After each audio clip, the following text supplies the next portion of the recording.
जय हिंद साथियों। बिहार चुनाव के परिणाम आ चुके हैं, वहाँ के नतीजे लगभग सारी सीटों के आ चुके हैं और इसको कहीं ना कहीं महागठबंधन की बड़ी हार के रूप में प्रचारित किया जा रहा है। लेकिन इसके कारणों को समझना होगा कि क्यों आखिर ये हालत बिहार में हुई।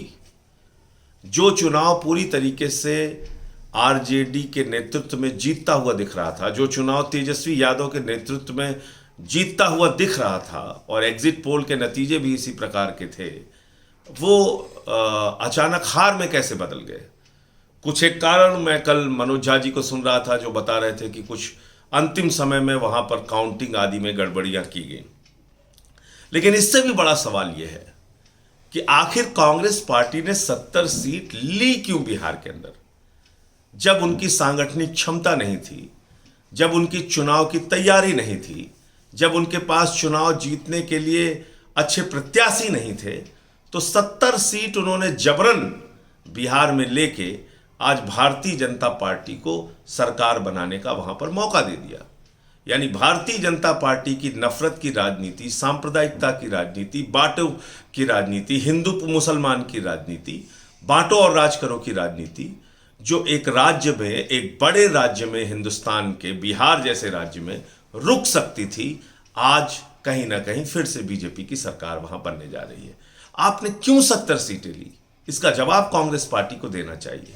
क्योंकि ये हमने कई जगहों पे देख लिया। आप गोवा में लोगों ने कांग्रेस को वोट दिया, वहां पर बीजेपी की सरकार बन गई, कांग्रेस के एमएलए टूट के बीजेपी के साथ चले गए। कर्नाटक में लोगों ने कांग्रेस को वोट दिया, कांग्रेस के एमएलए टूट के बीजेपी में चले गए, वहां पर बीजेपी की सरकार बन गई। मध्य प्रदेश में लोगों ने कांग्रेस को वोट दिया, वहां पर कांग्रेस के एमएलए टूट के बीजेपी में चले गए, वहां बीजेपी की सरकार बन गई।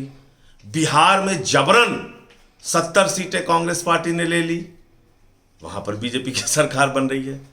तो कुल मिलाकर कहीं ना कहीं मुझे ऐसा लगता है कि भारतीय जनता पार्टी को हराने की जो मंशा, जो क्षमता, जो ताकत, जो मजबूती, जो मेहनत कांग्रेस पार्टी को दिखानी चाहिए, वो ऐसा लगता है कि कांग्रेस का हाथ बीजेपी के साथ वाला मामला हो गया है। ऐसा लगता है कि हाथ के पंजे में कमल के फूल वाला मामला हो गया है और इसको जनता को सोचना चाहिए और विचार करना चाहिए कि क्या कांग्रेस पार्टी आज अलग अलग राज्यों में भारतीय जनता पार्टी के उदय का और सत्ता में आने का कारण बन रही है। जय हिंद, इंकलाब जिंदाबाद।